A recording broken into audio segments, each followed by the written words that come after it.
नमस्कार, voice of Kinnaur 88.4 FM में आप सभी का हार्दिक स्वागत है। और आज हमारे साथ खास पॉडकास्ट में एक ऐसी शख्सियत मौजूद है जिन्हें किसी परिचय की आवश्यकता नहीं, जिसे किन्नौर से लेकर लद्दाख का बच्चा बच्चा जानता है। हमारे साथ मौजूद है फुरबू चुक्सा जी, जो लियो गांव से संबंध भी रखते हैं और संगीत जगत में इनका काफी नाम है। सर, आपका वॉइस ऑफ किन्नौर के इस खास एपिसोड में बहुत बहुत स्वागत है सर। बहुत बहुत धन्यवाद नीरज भाई सर, आपका। मैं अब चाहूंगा, आप यहाँ आ गए हैं तो शुरुआत करते हुए सर 2 लाइन आपके किसी फोक सॉन्ग का गुनगुना ले सर। ज़रूर सर। तो मैं एक तेंदुल गीत जो एक शुरू में जो एक शुभ गीत भी बोल सकते हैं आप, तो जी सर। आ, दो लाइन मैं आपको सुनाना चाहूँगा। जी सर। सेले जालानी मा चुलो की रेलो रिली तो ललाखा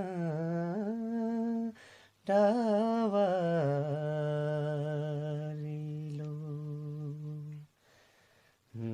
रितो ललाखा डावा तेचे शिविलोला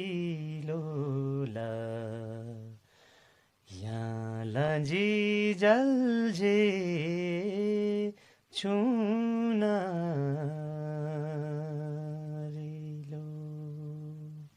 थैंक यू जी। बहुत बहुत धन्यवाद सर, कितनी खूबसूरत आपकी आवाज़ है और थैंक ये यू गीत थैंक भी यू। बहुत खूबसूरत है। सर, आप इस गीत को थोड़ा सा एक्सप्लेन कर सकते हैं सर? बिल्कुल, ये एक तेंदुल गीत है और ये एक नीमा छुक्कीत बोल के कोई पर्टिकुलर किसी का नाम है जिनके लिए ये गाना बना है।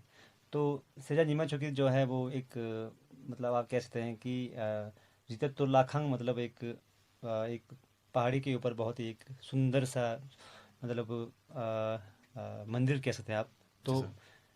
उनका जो चेहरा है, उनका जो रूप है वो मतलब बहुत ही चाँद की तरह है। ओके तो सर। उसकी तारीफ़ उनके तारीफ़ पे ये बनाया गया है। और तो उस लाखंग पर, उस मंदिर पर जो है कभी भी जब कोई प्रवचन होता है तो उस पे हम सभी लोग जाते हैं प्रवचन सुनने के लिए। तो उस प्रवचन में उस वहाँ पर जाकर उनका एक बार फिर से दर्शन हो जाए तो इसकी कामना करते हैं। तो कुछ इस तरह का गाना बना हुआ है सर। बहुत सुंदर सर।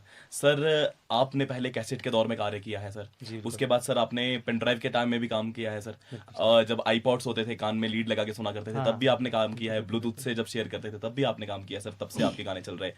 और आज सर वर्तमान युग जो सोशल मीडिया का युग है, यूट्यूब का दौर है, इस टाइम भी आप बरकरार बने हुए हैं सर और ज़्यादा फेमस होते जा रहे हैं सर। किन्नौर अरे से लेकर लद्दाख तक सर आपको बच्चा बच्चा जान रहा है सर। तो आप हमें ये बता सकते हैं कि आपको संगीत जगत में आने की प्रेरणा कहाँ से मिली और आपकी शुरुआत कैसे हुई?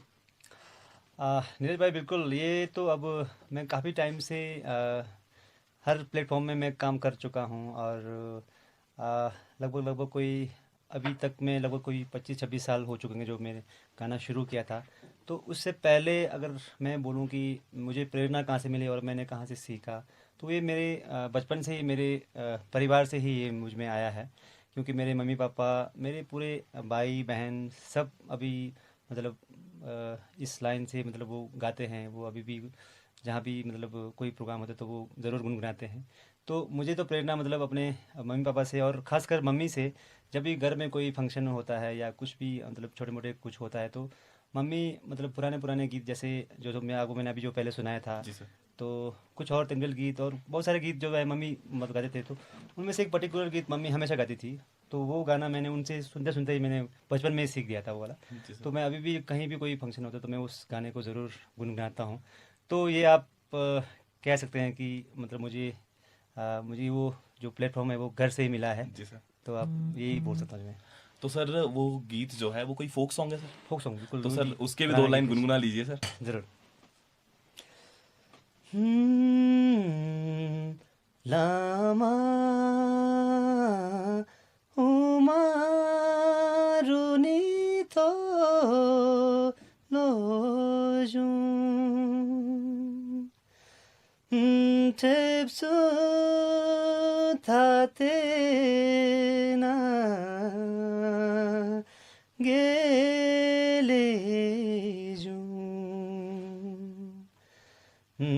라마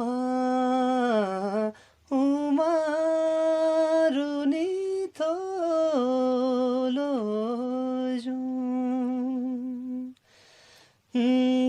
tipsun tate na gelejum la tipsun la kyo nani la mala Hani kutenil daranam Tipsula kyo ngani isalangela Anitashi molam resal sir मैं आपसे ये जानना चाहूंगा कि जो किन्नौर का लोक संगीत है इसका इतिहास क्या है और इसकी कोई पुराने गायक जो सबसे पहले कौन गायक थे या कोई पुरानी परंपराएं हैं इसके बारे में कुछ बता सकते हैं हमें आप? अब गाने कब आए और इनके वो मतलब कोई जो गीतकार जो भी है अभी मतलब वो सबसे शुरू में वो तो मुझे नहीं पता कौन अब कब से ये तो बहुत पहले का कब से चला होगा मतलब मैं समझता हूँ कि जब से मतलब पहले पहले क्या होता था यहाँ पे कि जहाँ पर कोई अच्छा अच्छा जगह मिल जाए जहाँ पे थोड़ा सा पानी मिल जाए लोग वहाँ पे बसे हैं उस टाइम जी सर। तो संगीत जो है मेरे ख्याल से मुझे ऐसा लगता है कि तब से वो जैसे लोग जहाँ बजना शुरू किया वहाँ से ही संगीत शुरू हो गया है होगा मेरे ख्याल से जी सर। और पहले पहले ये होता था कि और आज भी यही है कि जहाँ पर लोग हैं वहाँ संगीत है जहाँ संगीत है वहाँ लोग हैं तो क्या आपसी बात है जुड़ाव सर। तो बिल्कुल मतलब सर, तब से बहुत चला आ रहा होगा मुझे ऐसा लगता है बहुत प्यारा जवाब सर आपका। बहुत बहुत थैंक यू धन्यवाद सर, थैंक आपने ये जानकारी साझा की। सर मेरा अगला सवाल आपसे ये है कि लोक संगीत का किन्नौर के लोगों के दैनिक जीवन में क्या प्रभाव डालता है और त्योहारों में लोक संगीत का क्या महत्व है? सर मैं तब तो बहुत ज़्यादा है प्रभाव मतलब आप जहाँ पर आप गांव में कोई भी फंक्शन है तो वहाँ पे संगीत के बिना तो वो अधूरा बिल्कुल है सर। ना जहाँ पे आप कहीं मेले लगे होंगे वहाँ पे पुराने संगीत नए संगीत सबका आपसी भाईचारा वहाँ पे देखने को मिलता है आपको तो संगीत का महत्व तो आप कह सकते हैं कि बहुत ज़्यादा है यहाँ पर जी सर। बिल्कुल सर मतलब हमने किन्नौर में ये भी देखा है सर कि अलग अलग त्योहारों के अलग अलग संगीत बने होते हैं, तो बिल्कुल क्या बिल्कुल बिल्कुल ये भी सच है? बिल्कुल बिल्कुल जैसे संगीत जैसे अलग अलग आप किन्नौर में देख लीजिए किसी भी गांव में चाहे को देवी देवताओं का मंदिर हो चाहे आपका बुद्धिस्ट टेम्पल हो चाहे कहीं भी हो तो उस मंदिर का या मतलब वो धार्मिक रूप से वो वहाँ का कोई संगीत कहीं ना कहीं से वो बना ही होता है जी तो सर। वो लोगों में वो जुड़ाव उसमें आप देख सकते हैं कि संगीत से ही वो सभी लोग जुड़े होते हैं और वो उसी संगीत से लोग सब एक दूसरे को मिलते हैं एंजॉय करते हैं जी सर। तो मैं समझता हूँ कि पूरे किन्नौर में भी चीज़ मतलब संगीत के बिना तो हर चीज़ मतलब अधूरा है बिल्कुल सर। मतलब हमने भी सर जितनी देवी देवताओं की कहानियां भी सुनी हैं या हम्म कुछ भी हमने पुरानी हमारे किन्नौर के इतिहास को जाना है वो भी संगीत के माध्यम से ही जाना है। बिल्कुल बिल्कुल बिल्कुल जितने बातें होती है वो संगीत में ही होती है। बिल्कुल बिल्कुल सही मेरे बात लगते हैं कायंग लगता है सब संगीत के बिल्कुल द्वारा। सारा चीज़ हर चीज़ आप मतलब आप पुराने पुराने गीतों में ही आप बातों बातों में ही उन्होंने गीतों से दर्शाया गया है कि भाई ये मंदिर किस कैसा है क्यों है कब से है जी तो बिल्कुल। वो गीतों के द्वारा से हम सुन सकते हैं इनको तो आप कह ही सकते हैं कि जुड़ाव मतलब बहुत महत्व है इसका सर अब गीतों में कहीं ना कुछ विषय तो होते ही हैं और खासतौर पर किन्नौर के गीतों में क्या प्रेम के विषय होते हैं या देवी देवताओं से जुड़े विषय होते हैं, त्योहारों से जुड़े विषय होते हैं, तो किस विषय के बारे में ज्यादातर गाने होते हैं किन्नौर के सर?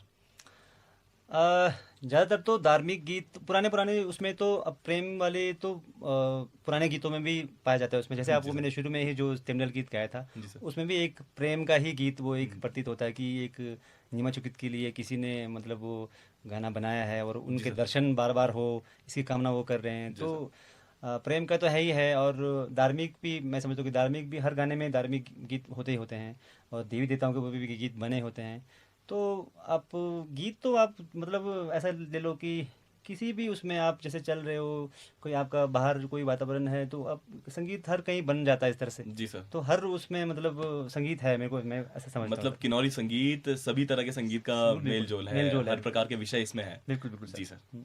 सर मेरा अगला सवाल आपसे ये है कि किन्नौर के पारंपरिक संगीत में कौन कौन से पुराने वाद्य यंत्रों का प्रयोग होता था और सर क्या अब ये वाद्य यंत्र जो है इनका प्रयोग कम होने लगा है? क्या संगीत में जो वाद्य यंत्र प्रयोग होते थे इनमें कुछ मॉडर्नाइजेशन हुआ है? बिल्कुल कम तो नहीं बोल सकते हैं पर इसमें मॉडर्नाइजेशन बहुत ज़्यादा हुआ है इसमें क्योंकि अब आज के डेट में जो है कीबोर्ड ने इतना मतलब टाइम ले लिया है कि वो पुराने यंत्र जो हैं वो अब क्या बोलते हैं, बहुत कम यूज़ करते हैं, बहुत जी खास सर। खास मौक़ों पर यूज़ किया जाता जी है ये, सर। बिल्कुल। तो आजकल के उसमें शादियों में भी आप देख सकते हैं कि अब जो वाद्य यंत्र हैं वो कुछ टाइम के लिए, बाकी मैक्सिमम टाइम जो है कीबोर्ड ने ले लिया है, बिल्कुल, बिल्कुल, बिल्कुल सर। और इसमें चेंजेस तो बहुत ज़्यादा हुआ है। और ये पारंपरिक वाद्य यंत्र कौन-कौन से थे सर किन्नौर के? और इसमें हमारे अभी भी हैं वो, जैसे आपका दमन हो गया, ङ हो गया, जी सर। और एक हमारा पहले एक रणसिंह बोल के एक होता था एक, जी सर, जी सर। तो वो अभी एक और दुम करके एक बड़ा सा होता था, जी सर। तो वो अभी हमारे एक हंगरंग में, तो एक हांगो गांव में ही देखने को मिलता है, बाकी जी की सर। जगह तो अभी अब सारा ये विलुप्त हो गया है। जी सर। बिल्कुल सर। सर मेरा अगला सवाल आपसे ये है कि किन्नौर की सीमा तिब्बत से लगती है और सर किन्नौर और तिब्बत की सर गानों में क्या कहीं लय में हमें समानता देखने को मिलती है? क्या एक दूसरे ने कहीं न कहीं संगीत को प्रभावित किया है? क्या मानते हैं सर आप इस पे? किन्नौर और तिब्बत के इसमें तो मैं कहूँगा कि समानता तो बहुत ज़्यादा मिलती है इसमें, क्योंकि हमारे लोग जो है पहले पहले तो ट्रेड यहाँ से होता था, आपका शिपकी गांव जाते थे, जी सर। आपका आगे पहले पहले ये जो अपना आप कह सकते हैं कि वो लातसा ग्राउंड होता था, चिचम से ऊपर जो ग्राउंड, बहुत बड़ा ग्राउंड है एक, जी वहाँ सर। पर ट्रेड होता था। तो हमारे लोग वहाँ जाते हैं, उनके लोग यहाँ आते हैं, तो उस समय क्या होता था कि वहाँ वहाँ पे और यहाँ पे हमारा जो लैंग्वेज है, और जो हमारे जो पुराने जो आप कह सकते हैं कि ngari वाले जो गाने होते हैं ना, जो वो बिल्कुल हूबहू हमारी तरह ही वो गाते हैं, हम भी वही गाते हैं। और मुझे लगता है कि ये जो हिमालय रीजन जो है, यहाँ से जो आपका हमारा अपर किन्नौर बेल्ट हो गया, और आपका स्पीति हो गया, और आपका कुछ लद्दाख का पार्ट हो गया, और इधर से जो आपका ये जो शिपकी वाले एरिया में है, वो मतलब हम सिमिलरिटी बहुत ज़्यादा है हमारे इसमें जी गाने। सर। इवन बोल में भी, बोलियाँ भी बिल्कुल सेम सेम, हम बोलो जो बोल रहे हैं हम समझ लेते हैं, जी हम सर। बोलते हैं तो वो समझ सर लेते हैं। अब अंत में जाते-जाते मैं आपसे ये पूछना चाहूँगा कि आप आज के समय में हमारे ट्रेडिशन सॉन्ग यानी लोक संगीत की स्थिति को कैसे देखते हैं? और आप युवा पीढ़ी को क्या संदेश देना चाहेंगे जिससे वो हमारी लोक संगीत को, हमारी परंपराओं को आज भी बरकरार रखें और आने वाली पीढ़ियों के लिए भी सस्टेन करके रखें?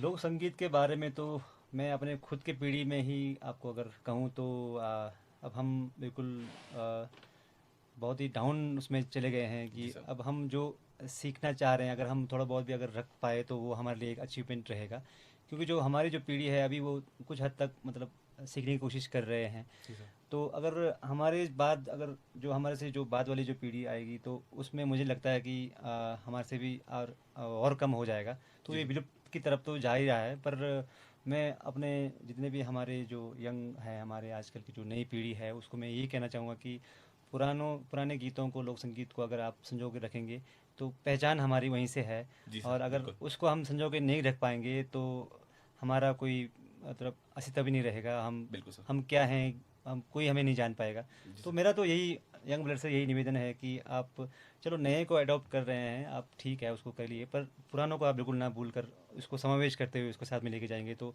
ये बहुत अच्छा रहेगा यानी सर। पुराने गाने जैसे हैं उनको वैसे ही वैसे रखें, ही रहने दें, नए और को भी अपनाएं नए तो लेकिन आप अपना ही रहे हैं, जी उसमें सर, कोई दो राय नहीं आपने है। बहुत ही खास जानकारी हम सभी के बीच रखी सर। सर आप काफ़ी मॉडर्न गाने भी गा रहे हैं सर। मैं चाहूँगा जाते-जाते सर कुछ 2 मॉडर्न लाइन सर आपकी जो काफ़ी विख्यात है सर। सर बिल्कुल।